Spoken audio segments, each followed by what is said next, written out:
주기도문 하심으로 새벽 기도회를 시작하겠습니다. 하늘에 계신 우리 아버지여, 이름이 거룩히 여김을 받으시오며 나라가 임하시오며 뜻이 하늘에서 이루어진 것 같이 땅에서도 이루어지이다. 오늘 우리에게 일용할 양식을 주시옵고 우리가 우리에게 죄 지은 자를 사하여 준 것 같이 우리 죄를 사하여 주시옵고 우리를 시험에 들게 하지 마시옵고 다만 악에서 구하시옵소서. 나라와 권세와 영광이 아버지께 영원히 있사옵나이다. 아멘. 찬송가 539장 함께 들으시겠습니다.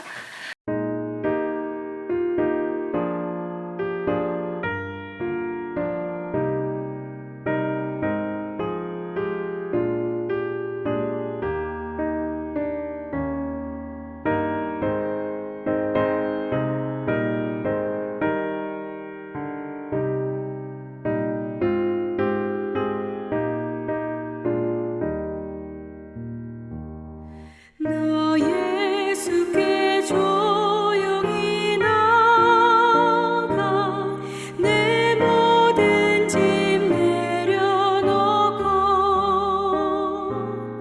주 십자가 사랑을 믿어 죄 사함을 너 받으라. 주 예수께 조용히 나가 내 마음을 쏟아 놓으라. 늘 은밀히 보시는 주님, 그 은혜를 베푸시리. 주 예수의 은혜를 입어 내 슬픔이 없어지리. 내 이웃을 늘 사랑하여 너 받은 것 거저주라. 주 예수께 조용히 나가 내 마음을 쏟아 놓으라. 늘 은밀히 보시는 주님, 그 은혜를 베푸시리. 주 예수를 친구로 삼아 늘 내 옆에 모시어라. 그 영원한 생명샘물에 내 마른 목 죽이어라. 주 예수께 조용히 나가 내 마음을 쏟아 놓으라. 늘 은밀히 보시는 주님, 그 은혜를 베푸시리. 너 주님과 사귀어 살면 새 생명이 넘치리라. 주 예수를 찾는 이 앞에 참 밝은 빛 비추어라. 주 예수께 조용히 나가 내 마음을 쏟아 놓으라. 늘 은밀히 보시는 주님, 그 은혜를 베푸시리. 하나님 말씀 사도행전 18장 12절부터 17절입니다. 사도행전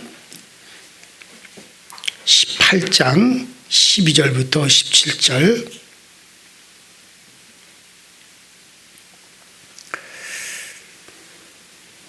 다 같이 한 목소리로 합독합니다. 시작.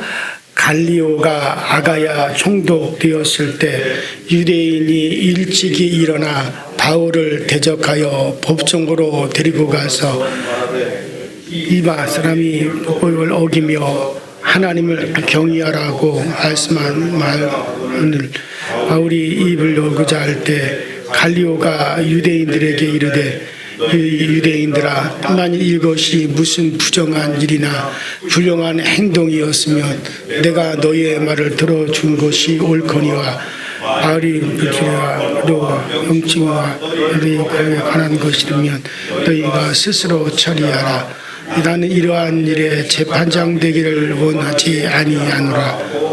그들을 법정에서 쫓아내니 모든 사람이 회당장 속순에 잡아 법정에서 때리되 갈리오가 이 일을 상관하지 아니하니라. 아멘.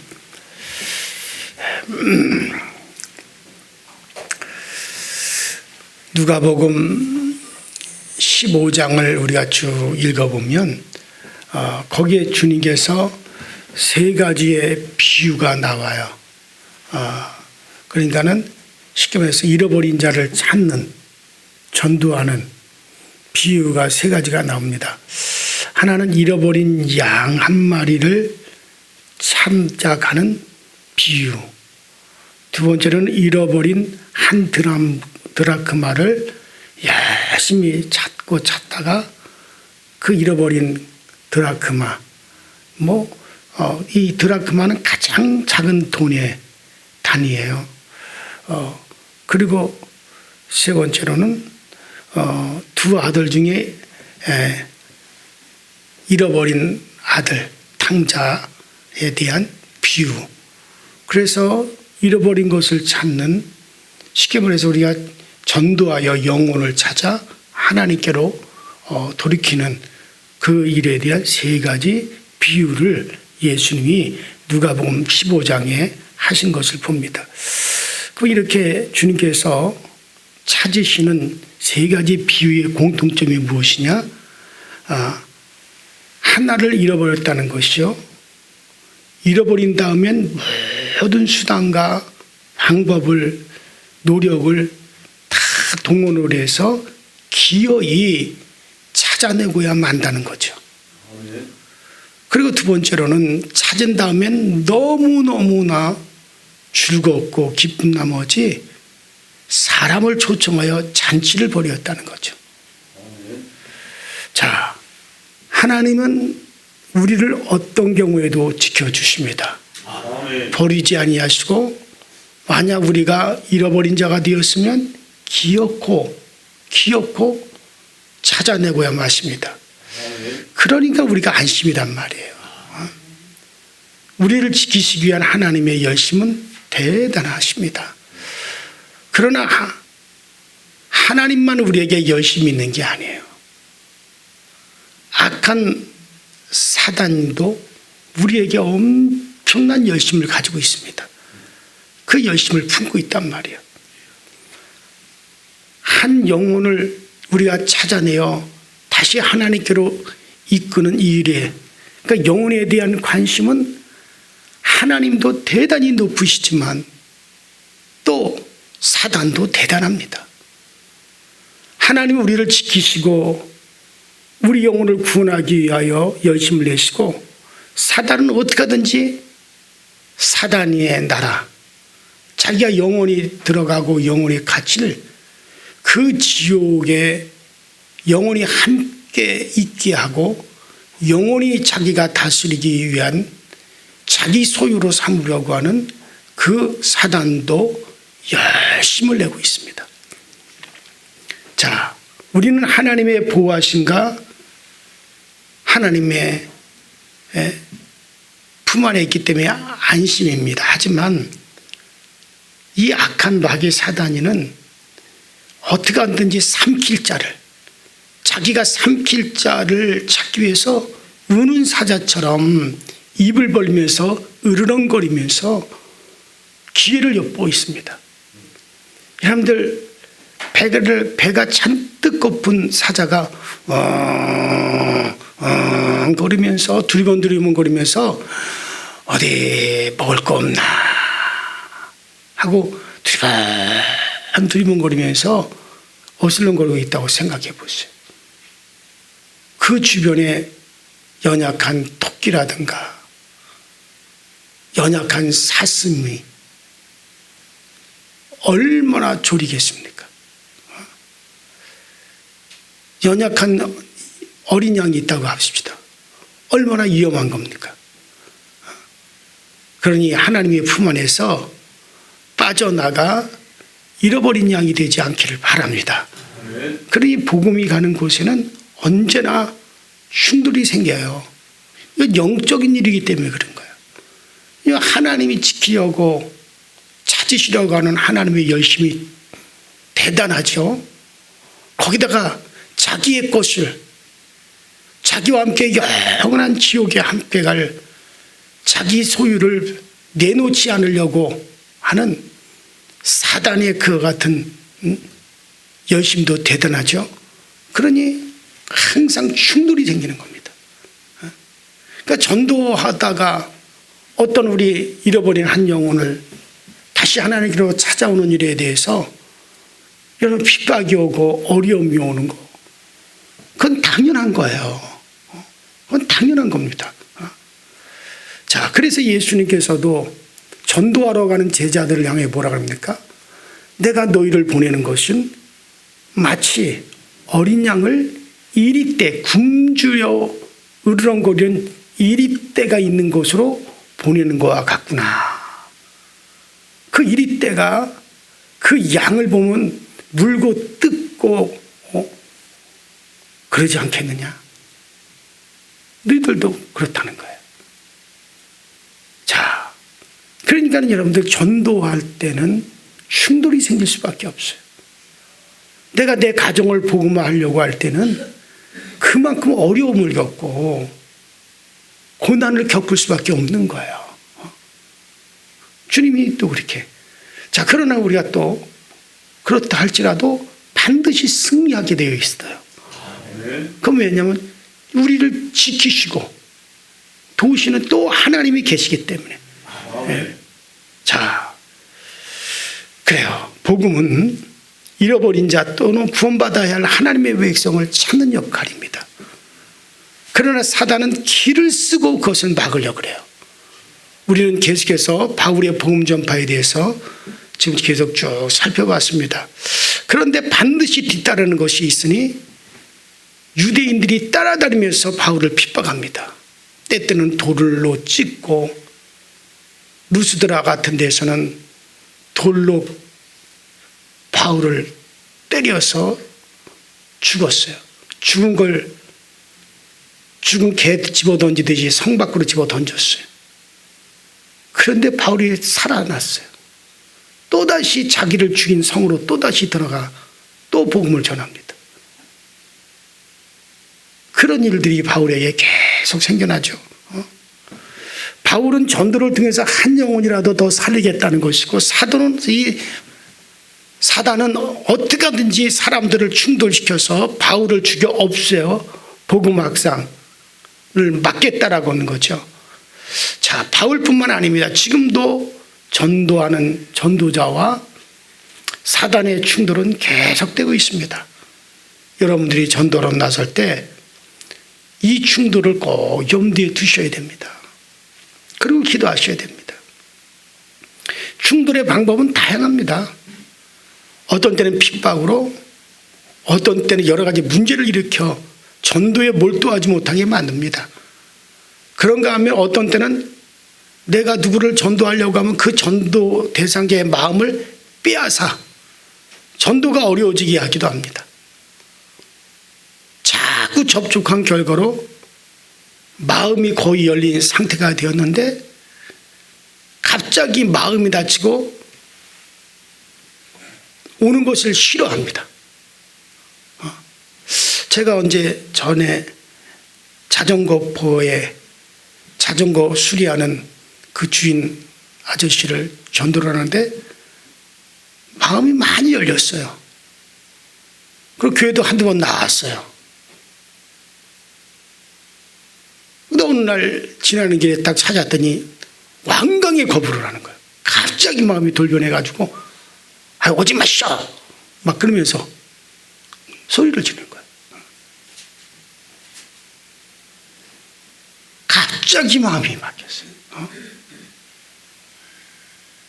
물론 그 나중에는 지나가면서 또 다시 얘기하고 또 다시 나중에는 내가 시작을 했는데 우리 장로님이 가셔서 그를 교회로 다시 데리고 나오셨어요. 그분이 아마 몇 개월 교회 다니시다가 갑자기 돌아가셨어요. 갑자기 돌아가셨어요. 정말 그분이 교회 끝까지 나오지 않았더라면 어떻게 될 뻔했을까라는 그런 생각. 그래서 주님을 영접하고 제 기억으로는 그러고서 돌아가신 걸로 그렇게 기억이 나요. 어쨌든 그 사단이 방해를 합니다. 그럼 어떻게 해야 전도자로서 우리가 승리할 수 있습니까? 한번 따라합시다. 끝까지 포기하지 않는다. 끝까지 포기하지 말아야 돼요. 사단이 10번 방해하면 여러분들은 11번 전해야 됩니다. 끝까지 포기하지 않을 때 마침내 승리할 수가 있어요. 아멘. 그래요. 포기만 하지 않으면 반드시 승리하게 되어져 있어요. 이건 법칙과도 같은 겁니다. 많은 사람들이 근데 도중에 포기를 해버려요. 자, 바울이 고린도에 1년 6개월 동안 머물면서 복음을 전했어요. 또 고린도 교회를 세우는 일을 했어요.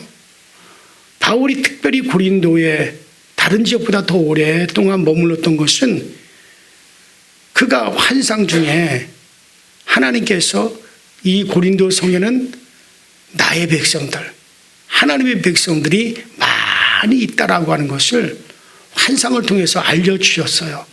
그 환상을 보았기 때문에 처음에는 바울이 옷에 먼지까지 다 털어버리고 얘라 잘 먹고 잘 살아라. 난 다른 지역으로 가겠다고 가려고 했어요.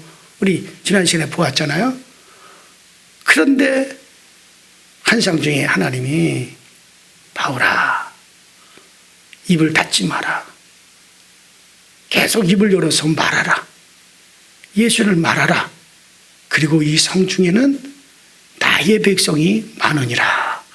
이 환상을 하나님이 보여주고 그 음성을 들려주기 때문에 바울이 떠나려고 했던 그곳에 1년 6개월을 더 머물면서 그러면서 복음을 전했어요. 아멘. 자, 그럴 때 하나님의 백성들을 수없이 많이 구원을 시킵니다. 아멘. 고린도 지역에서 많은 사람들이 예수를 믿고 많은 사람들이 주께로 돌아오는 그런 놀라운 역사가 나타납니다. 자, 그런데 고린도에서 날마다 믿는 자의 수가 더해져 가는 모습을 보면서 요 사단이 가만히 있을 리가 없죠. 자, 그래서 12절에 보니까 이 갈리오라고 하는 사람이 아가야 지방의 총독이 되었을 때 유대인들이 바울을 총독에게 고소로 하는 사건이 벌어집니다. 자, 이 아가야 지방은 아덴과 그러니까 그리스 아테네를 말하는 거죠. 큰 도시잖아요. 그때는 이 고대 도시 중에 엄청나게 큰 도시예요. 그러니까 이 아가야라고 하는 지방은 아덴과 고린도를 포함하고 있는 그런 지역입니다. 그러니 뭐 상당히 큰 지역이에요. 로마가 다스리는 지역 중에. 그런데 이 갈리오라고 하는 사람이 이런 아가야 지방의 새로운 총독으로 임명이 돼가지고 그것으로 오게 되어집니다. 자, 그래서 이 갈리오라고 하는 사람이 새로운 총독으로 오게 되자 유대인들은 그런 기회를 이용해서 바울을 완전히 제거하겠다라고 하는 계획을 세우죠. 이 고린도에서 바울이 더 이상 복음을 전하지 못하도록 제거해야겠다라는 계획을 세웁니다. 자, 관리들이 새로운 지역으로 임명되어 가면 처음엔 그 지역 백성들의 요청을 잘 들어줍니다. 왜냐하면 서로가 좋은 관계를 유지하기 위해서 그렇습니다. 유대인들은 바로 그것을 이용해서 그때 바울을 고소합니다. 그럼 고소하는 내용이 뭐냐? 그 13절부터 나오죠. 저 바울이라고 하는 사람이 율법을 어기고 하나님을 공경하라고 사람들을 권한다는 거예요. 내용은 그거예요. 당시 로마 제국은요, 이 로마가 지배하는 나라들, 로마가 식민지로 삼는 나라들은 그 나라와 아주 좋은 관계를 유지하기 위해서 종교적인 자유를 허락을 합니다. 그것도 뭐 다 허락하는 건 아니고 어느 정도 허락을 해줘요. 자, 그러니까 유대교도 로마로부터 허락받은 종교예요, 그때 당시. 그러나 기독교는 로마로부터 인정받지 못한 상태에 있습니다. 그러니까 유대인들이 고소하는 내용은 불법 종교인 기독교는 로마법을 어기게 만든다. 그러니까 자기들 유대교는 이미 로마로부터 인정을 받은 상태고 기독교는 인정을 지금 받지 못하고 있으니까는 인정받은 우리 유대교 편을 당연히 들어주겠지. 그렇게 생각하고 유대인들이 고소한 거죠. 저 기독교의 예수를 전하는 것은 우리 종교인 로마가 인정한 종교인 유대교의 율법을 어기게 할 뿐만 아니라 로마법도 어기게 만들고 있다. 그런 식으로 고소를 했어요. 그러니까 로마로부터 임명받아서 그 아가야 지방의 총리로 온 사람이니까 로마법을 어긴다 그러면은 가만히 있어서는 안 되는 거가 되죠. 자, 그래서 그렇게 고소했을 때 그러면 갈리오라고 하는 새 총독이 어떻게 이걸 판결을 내리느냐? 자, 14절 15절에 보면 그 유대인들의 고소에 대하여 바울이 그렇지 않다, 우리가 로마법을 어기게 하거나 국가에 반역을 하거나 율법을 어기게 하거나 그런 게 아니다 하고 바울이 일어나서 변론을 하려고 하는데 이 갈리오라고 하는 새 총독이 바울을 딱 막습니다. 변론하지 못하게 딱 막고서는 야, 변론할 필요 없어, 바로 판결하겠다. 이 사람이 로마법을 어기는 범법 행위나 사악한 행동을 했다면 내가 너희의 말을 들어주겠다. 그러나 내가 판단컨대 너희 유대인들이 고소한 내용을 가만히 보니까 너희들의 종교에 관한 문제다. 로마법을 어기거나 로마법을 갖다가 무시하거나 로마법을 또 로마를 상대로 해서 반역을 하거나 그런 내용은 전혀 없다. 또 그런 사실도 없다, 내가 알아보니. 그러니 다만 너희들의 종교에 관한 문제를 가지고 너희들이 이 바울이라고 하는 사람을 지금 고소를 한 것이다. 그런 문제는 내가 재판할 성질의 것이 아니다. 너희들의 문제니 너희들끼리 해결해라. 이거 내가 총독이 말이야, 내가 시간이 없어, 할 일이 없어가지고 말이야, 내가 그런 것까지 신경 쓰게 했겠느냐? 그러니 너희들끼리 가서 해결하라 하면서 고소하여 들어온 유대인들을 재판석에서 어떻게 했다 그랬어요? 쫓아내버렸다 그랬어요. 총독 갈리오의 판정은요, 기독교 역사상 매우 중요한 의미를 가지고 있습니다. 당시 이 아가야 지방은 로마의 주력 부대들이 주둔을 하고 있는 지역이에요. 왜냐하면 그리스라고 하는 그 전에 그 헬레니즘의 중심이었고 세계의 중심이었고 로마가 패권을 잡기 전에 그리스가 세계의 패권을 잡고 있었던, 그리고 그리스의 중심인 아테네가 포함되어 있기 때문에 로마의 주력 부대가 주둔하고 있는 그런 중요한 지역이에요. 로마로도 그리스를 정복해야 유럽 전체를 장악할 수가 있는 그런 아주 중요한 그런 지역이기 때문에 로마의 관심이 집중되어 있는 곳입니다. 그런 아가야 지방의 총독인이 얼마나 권세가 대단합니까? 근데 그런 사람이 그 유대인들을 갖다가 쫓아내버리는 거예요. 바울을 고소하는 것에 대해서 너희들끼리 해라. 이거는 로마가 관여할 일이 아니다. 총독이 내고 관여할 일이 아니다 하고 쫓아내버렸어요. 이게 왜 기독교 역사상 중요한 의미를 이 판결에 갖느냐. 당시 바울은 복음을 전할 때 가는 곳마다 핍박과 어려움이 계속 있었습니다. 유대인들이 나서서. 그런데 만약 총독 갈리오가 그 중요한 지역에 그 엄청난 로마가 집중을 하고 있는 그런 아가야 지방에 큰 권력과 권세를 가진 총독 갈리오가 유대인들의 고소를 그대로 받아들여 복음을 전하던 바울에게 유죄, 너 불법이다 하고 유죄를 딱 선고했다면 총독의 영향을 받고 있던 그 지역의 행정관들도 다 갈리오의 판결대로 바울을 정지할 것이고 바울은 어느 지역에 가든지 복음을 전하면 로마가 막아버릴 겁니다.